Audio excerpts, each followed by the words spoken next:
বাংলাদেশের রাজনীতিতে যেন হঠাৎ করেই নতুন এক ঝড় উঠে গেছে। একটি সিদ্ধান্ত যা বদলে দিতে পারে পুরো রাজনৈতিক সমীকরণ। কিন্তু প্রশ্ন হলো, পর্দার আড়ালে আসলে কি ঘটেছিল? বাংলাদেশের রাজনীতির মঞ্চে যখন এক পক্ষ ভাবছে তারা সুরক্ষিত, ঠিক তখনই অন্য প্রান্ত থেকে ধেয়ে আসছে এক মারাত্মক হুঁশিয়ারি। সময় ফুরিয়ে আসছে, খুব সীমিত সময়। এই সময়ের মধ্যে যদি নিজেদের শুধরে নেওয়া না হয়, তবে যে পরিণতির মুখোমুখি হতে হবে তার জন্য কি প্রস্তুত বর্তমান সরকার? ক্ষমতার মসনদ চিরস্থায়ী নয়, আর জেলের তালার চাবিও চিরদিন এক হাতের মুঠোয় থাকে না। রাজনীতির জটিল দাবার বোর্ডে এমন এক চাল চালার প্রস্তুতি চলছে, যার আজ ইতিমধ্যেই এসে লেগেছে সাধারণ মানুষের পকেটে। দেশের সবচেয়ে বড় ব্যাংকের শূন্য এটিএম বুথে কিন্তু কেন হঠাৎ এই চরম সংঘাতের আবহ? কার হাতের ইশারায় নিয়ন্ত্রিত হচ্ছে এই পুরো খেলা? এই নাটকের পটভূমি বুঝতে আমাদের তাকাতে হবে রাজপথের দিকে, যেখানে জাতীয় সংসদের বিরোধী দলীয় নেতা ও জামায়াতে ইসলামীর আমির শফিকুর রহমান সরাসরি চ্যালেঞ্জ ছুড়ে দিয়েছেন ক্ষমতাসীন বিএনপি সরকারকে।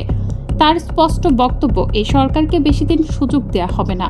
যে পরিবর্তনের হাওয়া বইছে তাকে যদি স্বেচ্ছায় মেনে নেওয়া না হয়, তবে পরিস্থিতি দাঁড়াবে 1996 সালের মতো। মনে আছে 1996 সালের সেই উত্তাল দিনগুলোর কথা, যখন গণদাবির মুখে পড়ে নিজেদের আনা বিল নিজেদেরই পাশ করাতে বাধ্য হতে হয়েছিল। ঠিক একই রকম এক গণ অভ্যুত্থানের মেঘ জমছে বাংলাদেশের আকাশে। কিন্তু প্রশ্ন হলো, এই হুঙ্কারের পেছনের আসল শক্তিটা কোথায়? কেন জামায়াতের আমির এতখানি আত্মবিশ্বাসী যে তিনি বলছেন ভালোই ভালোই মেনে নিন, জনগণকে রাজপথে ঠেলে দেবেন না? তবে কি পর্দার আড়ালে নতুন কোনো জোট, নতুন কোনো সমীকরণ তৈরি হচ্ছে, যা সাধারণ মানুষের চোখের আড়ালে রয়ে গেছে? ঘটনার মোড় ঘুরতে শুরু করে তখনই, যখন এই রাজনৈতিক উত্তাপ সরাসরি গিয়ে আঘাত করে দেশের অর্থনীতিতে। আর ঠিক সেখানেই দেখা দেয় নতুন প্রশ্ন। রাজনীতির এই ক্ষমতার লড়াইয়ের মাঝে হাহাকার পড়ে গেছে দেশের সবচেয়ে বড় বেসরকারি ব্যাংক ইসলামী ব্যাংকে। আপনি হয়তো ভাবছেন, রাজনীতির সাথে ব্যাংকের এটিএম বুথের সম্পর্ক কি? সম্পর্কটা গভীর এবং অত্যন্ত ভয়াবহ। পল্টন থেকে শুরু করে গুলিস্তান, মগবাজার থেকে বৌদ্ধ মন্দির, ইসলামী ব্যাংকের কোনো এটিএম বুথে টাকা নেই। জরুরি প্রয়োজনে নিজের কষ্টের উপার্জিত টাকা তুলতে গিয়ে সাধারণ মানুষ দেখছেন স্ক্রিনে ভেসে উঠছে শূন্য ব্যালেন্সের বার্তা।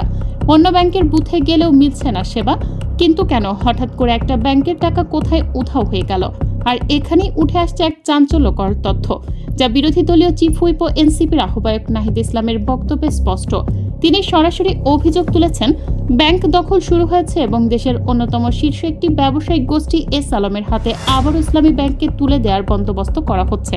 সাধারণ মানুষের মনে এখন সবচেয়ে বড় প্রশ্ন, এস আলমের গাড়িতে চড়ে কে সংবর্ধনা নিয়েছিলেন? কারা পর্দার আড়াল থেকে বিশাল সুরক্ষা কবচ দিচ্ছেন? যখনই এই খবর বাজারে চাউর হয়েছে, সাধারণ গ্রাহকদের মনে জেঁকে বসেছে চরম আতঙ্ক। প্রত্যেকে ছুটছেন নিজের আমানত তুলে নিতে, আর এই আতঙ্কের চোরাবালিতে পড়ে ব্যাংকটি এখন তীব্র তারল্য সংকটে।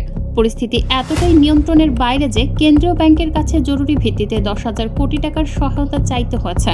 পর্দার আড়ালে আসলে ভিন্ন এক হিসাব চলছিল, যা এখন আর গোপন নেই। কিন্তু এখানেই শেষ নয়। রাজনীতির এই নোংরা খেলার প্রভাব পড়ছে দেশের সুশাসন ও নিরাপত্তার ওপর। একদিকে যখন ব্যাংক লুটেরাদের পুনর্বাসনের চেষ্টা চলছে, অন্যদিকে তখন সাধারণ মানুষের ওপর নেমে আসছে রাষ্ট্রীয় বাহিনীর জুলুম। যে পুলিশ বাহিনীর সংস্কার নিয়ে এত কথা হলো, গণভোটের রায় যে সংস্কারের দাবি ছিল সবচেয়ে ওপরে, তা কেন থমকে গেল? সরকার কি তবে আবারও সেই পুরনো স্বৈরতন্ত্রের চেনা পথেই হাঁটতে শুরু করেছে? এই প্রশ্নটি এখন রাজপথ থেকে শুরু করে চায়ের দোকান সবখানেই প্রতিধ্বনিত হচ্ছে। যদি তাই হয়, তবে 2024-এর গণ অভ্যুত্থানের চেতনাকে ধারণ করা এই দেশের মানুষ কি চুপ করে বসে থাকবে? এদিকে মাঠের রাজনীতির উত্তাপ যখন চরমে, তখন দেশের প্রধানমন্ত্রী তারেক রহমানের বিভিন্ন জেলায় দেওয়া বক্তব্য নিয়ে তৈরি হয়েছে এক অভূতপূর্ব বিতর্ক। বিরোধী দলীয় নেতা শফিকুর রহমান বর্তমান সরকারের মন্ত্রিসভাকে কটাক্ষ করে বলেছেন, এই সরকারে একজন সর্ববিষয় বিশারদ মন্ত্রী আছেন, যিনি একাই সব মন্ত্রণালয় চালান। এমনকি প্রধানমন্ত্রীর মুখের কথাও তাকে বলে দিতে হয়। কিন্তু সবচেয়ে বড় ধাক্কাটি এসেছে প্রধানমন্ত্রীর কক্সবাজারের বক্তব্যকে কেন্দ্র করে। প্রধানমন্ত্রী দাবি করেছেন, বিরোধী দল নাকি বাজেটে মাদক ও নেশাজাতীয় দ্রব্যের ওপর ট্যাক্স বাড়ানোর প্রতিবাদে মিছিল করেছে। বিরোধী দলের দাবি, এই তথ্য সম্পূর্ণ মিথ্যা ও ভুয়া। একটি রাষ্ট্রীয় সর্বোচ্চ পদে বসে অনবরত এমন ভুল তথ্য দেয় কি জাতির জন্য লজ্জাজনক নয়?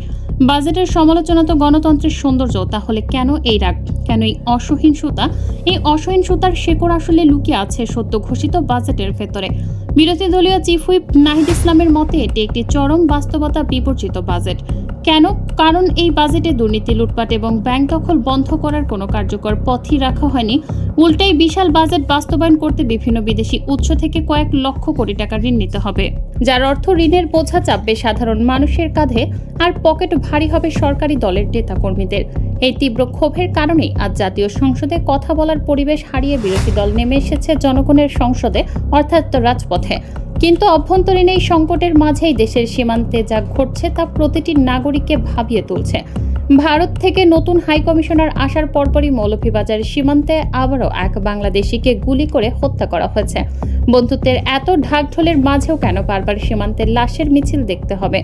নাহিদ ইসলামের সেই বজ্রকণ্ঠের হুঁশিয়ারি আজ কোটি মানুষের মুখের কথা। সীমান্তে কাঁটাতার আর বন্দুকের গুলি দিয়ে কখনো বন্ধুত্ব হয় না। তবে গল্পের আসল মোড়টা কিন্তু ঘুরেছে ঠিক এই জায়গায়।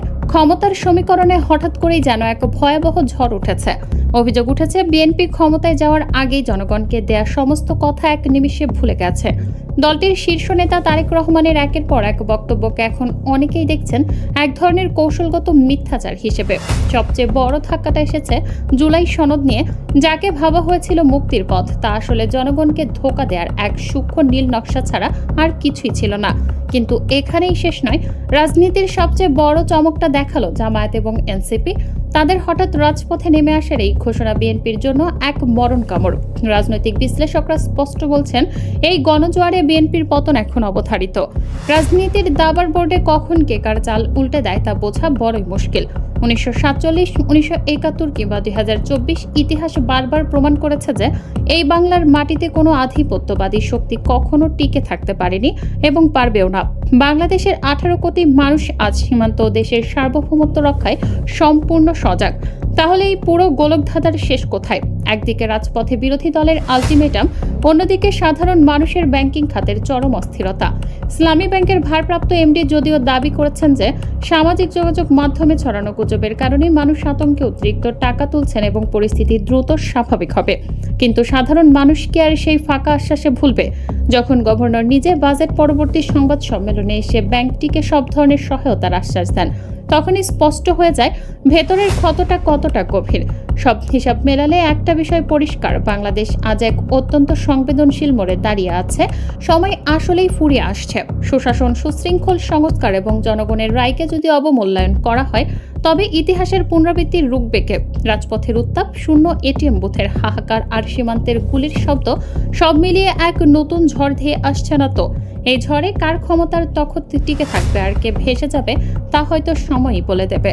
কিন্তু সবচেয়ে বড় প্রশ্ন, যে পরিবর্তনের জন্য এত রক্ত, এত ত্যাগ, সেই সাধারণ মানুষ কি শেষ পর্যন্ত তাদের কাঙ্ক্ষিত অধিকার ফিরে পাবে, নাকি আবারও এক নতুন চক্রের জালে বন্দী হতে যাচ্ছে দেশ? দর্শক, আপনার কি মনে হয় জামায়াতের এই চালে বিএনপির পতন কি আসলেই নিশ্চিত? কমেন্ট করে জানিয়ে দিন আর সত্য ছড়িয়ে দিতে শেয়ার করুন। ধন্যবাদ।